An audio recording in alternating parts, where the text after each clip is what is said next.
Of course, the property has been mistreated, and some would even say bastardized in the past. Not by the creators, of course, but by filmmakers like M. Night Shyamalan, who made the wretched, the horrible, and first live-action adaptation, 2010's The Last Airbender. That movie was so horrifically awful. I personally think it's the worst movie of one of the worst films of all time. It's my personal worst movie of all time. Just from the direction, the writing, the acting, just everything across the board. My name is Ong, and I'm the Avatar. Holy fucking shit.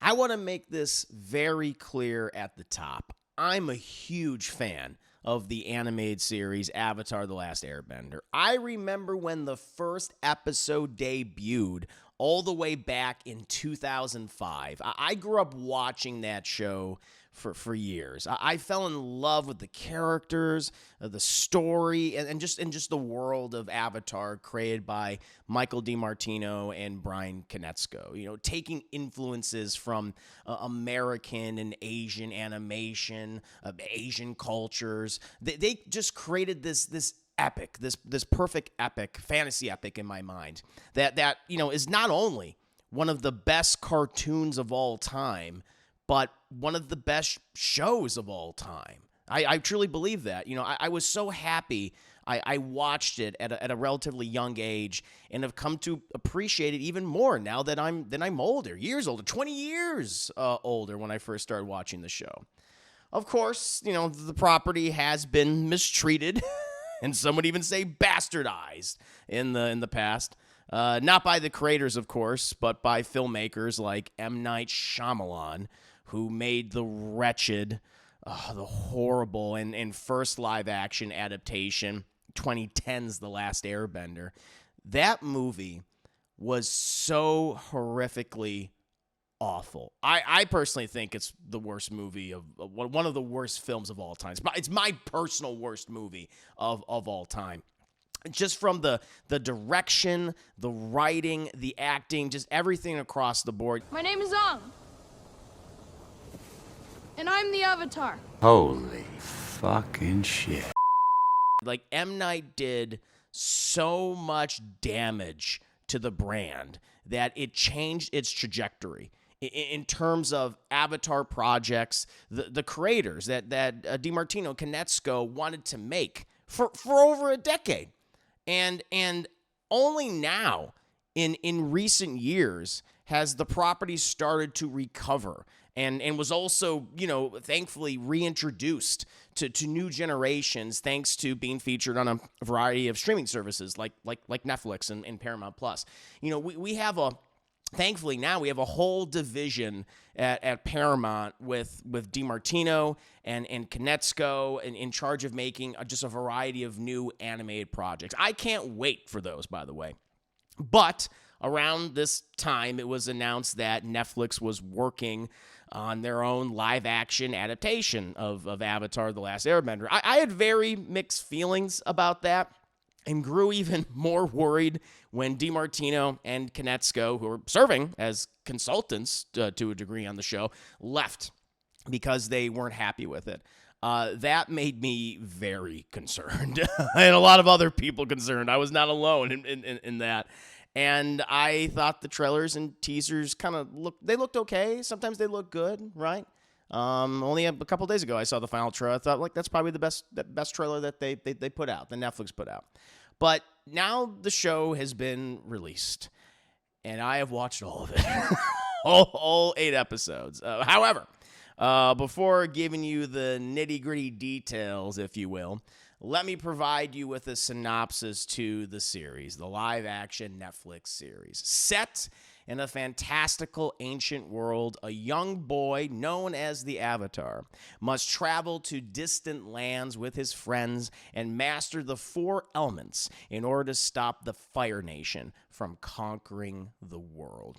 As I said before, this property is very close to me. Unlike something like, One Piece, for instance. I knew nothing about that anime before watching the live action Netflix series of One Piece. Infamously, I thought the character of Luffy was called Mr. One Piece. but despite that, I fell in love with the Netflix adaptation, and I thought it was great. You know, it's probably, thinking about it right now, it's probably the best live action anime adaptation of all time. Certainly the best that I've seen. I don't think that's very hyperbolic to say. So going into Avatar, I wondered if my love for the original series would skew my opinion to a degree. You know, based on the changes, you know, they would make to the main story of the series, for instance, right? Or even some of the characters.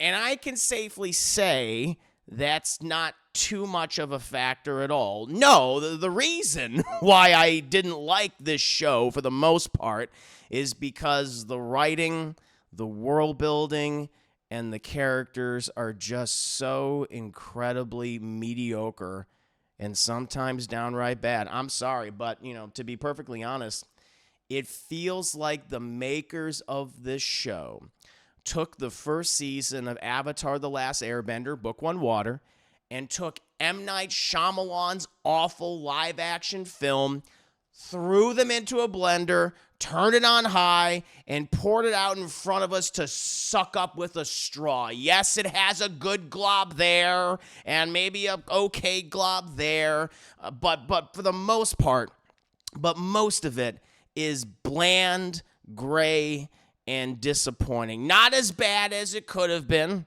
thankfully, I guess, but just so thoroughly mediocre across the board. Mediocre! You know, to be positive at the top, I think the series does have a very strong opening and features some surprisingly dark moments, some very dark moments, particularly when it comes to the bending and how horrific it could be. You know, in the opening, you know, and I don't want to spoil anything, but, you know, in the opening, we're seeing people getting burned alive via firebending and screaming in pain right before they flop on the ground, just covered in, like, horrific burns, just going, ah! It's like, holy hell. I didn't expect that. I was thinking, wow. Boy, that escalated quickly. They're going for something different in terms of tone. And be honest, I don't mind that at all. Matter of fact, I think that was bold and a really cool choice to make it a little harder. I was thinking to myself, like, oh, did they do the thing maybe that, you know, for instance, Fiona and Cake did for, like, Adventure Time, right? Where they kind of have these new specials and these new shows that kind of grew up with the Adventure Time audience. And I thought maybe that's what these people are doing. They're taking this adaptation and they're making it a little more mature, a little darker for those, you know, for those people that grew up with the original show. I don't think that's the case for most of it, I would say. You know, but to be positive, you know, production-wise, it's certainly better when it comes to the film, no question. You know, they emulate the aesthetic of the show to a degree and feature far more locations than I expected, you know, from Amashu to the Northern Water Tribe. You know, this world has a better sense of scale, again, to a degree. There is a lot of CGI and green screen, and I'm sure they're using the volume for this as well. A lot of fake-looking backgrounds in this show. However, there are some well-done action scenes, the best being the ones that are a little smaller, a little more intimate in scale. That's how I would describe them, more intimate. Incorporating bending, but also a mixture of martial arts. There are a few fight scenes in particular between Aang and Zuko that actually stood out to me that I really liked. And as I mentioned before, you know, firebending is horrifying the way it's presented. But I liked how they showed off airbending and earthbending as well, particularly earthbending. I thought that was pretty cool how they showcased the earthbending. It's not like we get like a single rock floating across the screen like in the last Airbender. Thankfully not. Waterbending didn't look all that special to me, and looked the weakest visually in the show. I just didn't like how they presented it. there are a handful of performances I liked as well, particularly Sebastian Amorusi. Hope I'm saying his name correctly. Sebastian Amorusi as Jet, Ken Loon as Commander Zhao, and Danny Pudi as the mechanist. In regard to Amorusi, he was perfect as Jet, leader of the freedom fighters. And he did a great job just playing the character. He was very charismatic in the role, and it didn't feel like he was reading his lines off a cue card like some of the other actors that I'll get to in just a bit. Loon plays Zhao in the series, but it's a very different take on the character. One that I didn't expect, to be quite honest. He's not as prideful or as arrogant as his animated counterpart, at least initially. Again, like he was throughout the animated series.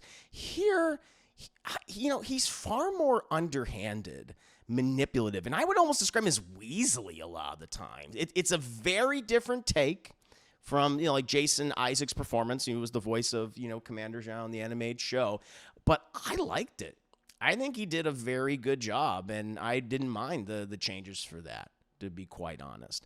And of course, Danny Pudi is often great in everything, he's in. I'm a big fan, whether it be Community or whether it be DuckTales. I've always liked Danny Pudi. Cool.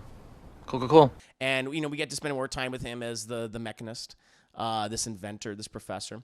And his interactions, with his son and the rest of the cast, I think, work for me. He has far more screen time than the original character does in the animated show. Certainly book 1 and in book 3, where he eventually, comes back to assist in the invasion, the Day of Black Sun. That's for another conversation. Outside of those things, the positives end there for the most part. This show is all over the place in terms of its direction, pacing, writing, and acting. And I found a lot of it to be very frustrating. The biggest issue in every single episode for me was the dialogue and the sheer amount of exposition each character is forced to vomit, regurgitate at each other. There are so many moments where we're being told about the history of this world and we're rarely being shown. Just show me instead of just constantly telling me. It's boring. It's a lot of telling and not showing, and that's not very interesting or very engaging for viewers. Certainly not for me. There's also this consistent flatness and monotone delivery of information and dialogue from the main cast. Sometimes they'll be okay, and there'll be a nice little exchange, often, involving Jet or Zhao. But the rest of the main cast, to me, is so inconsistent. And I'm talking about everyone from Aang, Katara, Sokka, Zuko, and several other of the main characters. It feels like they're reading off cue cards. And there is just, and this is to me the biggest sin, and there is just a real lack of chemistry between the main trio of Aang, Katara, and Sokka. Aang is played by Gordon Cormier, and while he's certainly better than his cinematic counterpart, I'm very mixed on his performance. Sometimes he'll capture that mischievous but kind nature of Aang, and other times when we're supposed to be having a big emotional moment, his delivery just, falls flat for me. Sokka is played by Ian Osley, and while he gets a couple of comedic moments that might make you chuckle, he doesn't have the manic energy or charisma of Sokka. He seems also to be kind of closer to Aang than Katara is, which is a weird choice. I didn't expect that. It's kind of like the opposite in book 1, but that seems to be the case.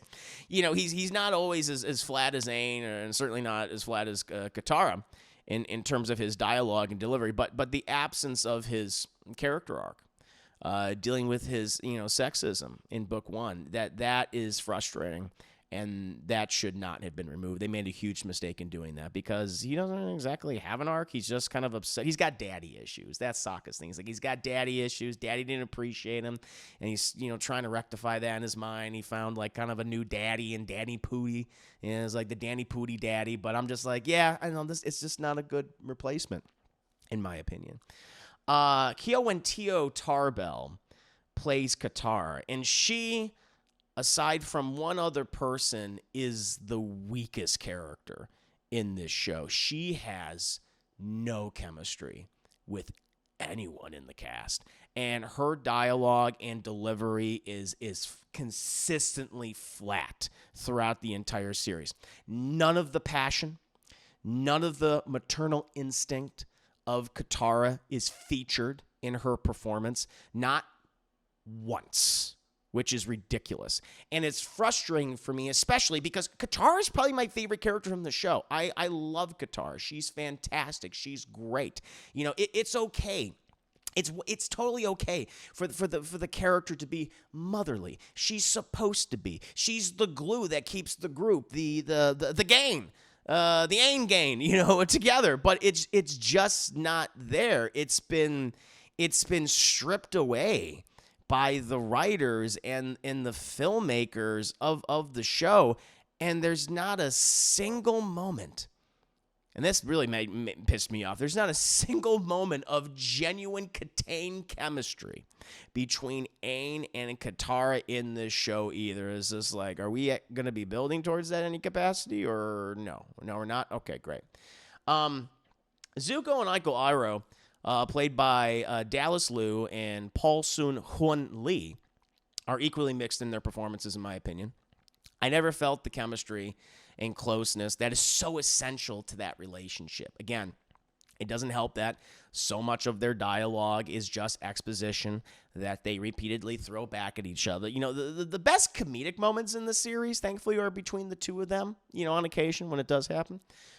Again, certainly more comedic and fun moments between the two of them than with, you know, the trio of Aang, Katara, and Sokka. But yeah, that is like one of the best relationships in the original animated series. And you need to nail that. And I just didn't think it was quite there, personally.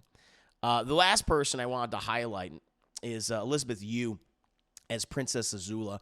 Now, Azula is technically in book 1 of the original series, but as a silent cameo at the end of the season. You know, Fire Lord Ozai sending her out because, you know, he's disappointed in his son and the failure of Zhao. Here she has a more prominent role, though I wish she didn't. There is not a single line or a single moment that made me believe she was the perfect sociopathic daughter of the Fire Lord, the person that can command a room with her body language or just a few curt threats, a few curt words. Here, she's just a whiny brat in this, who's more annoying than intimidating. And anytime there was a scene with her and Ty Lee and Mai or anyone else that was, you know, in her vicinity, I was like, can we just move on, please? This is not working. I rather go back to the other characters, to be perfectly honest. Together, you and I will be the strongest couple in the entire world. We will dominate the earth!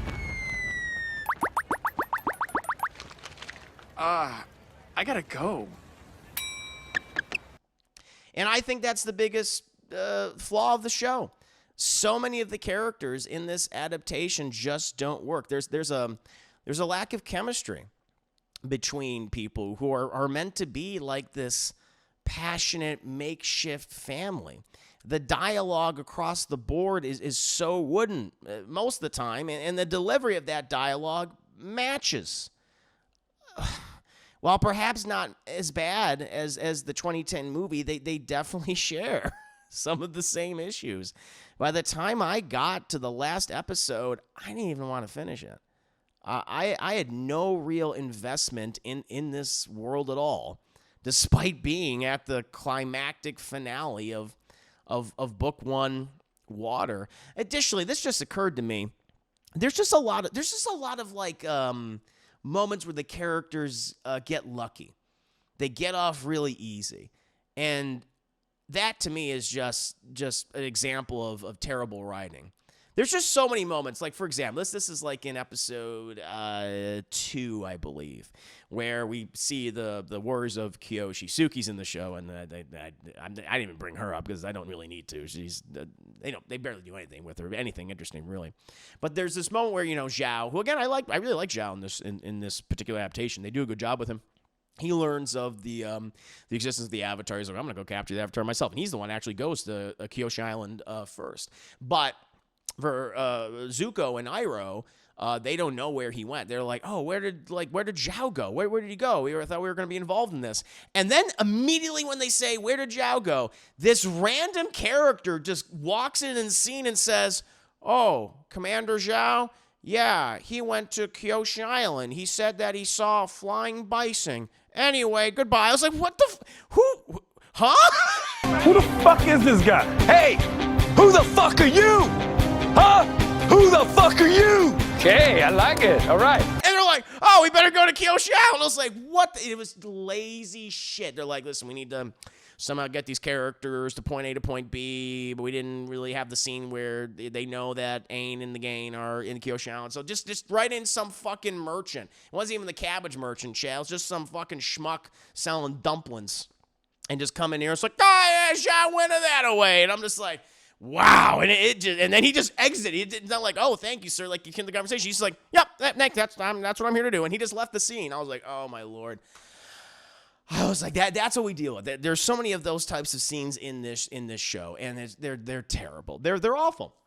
And, you know, I guess to wrap this up, I have no idea if this is getting a second season. Honestly, I don't really care. I don't really care if it does. I rather wait for DiMartino and Konietzko's animated movies and shows and projects than watching a live action adaptation of this series.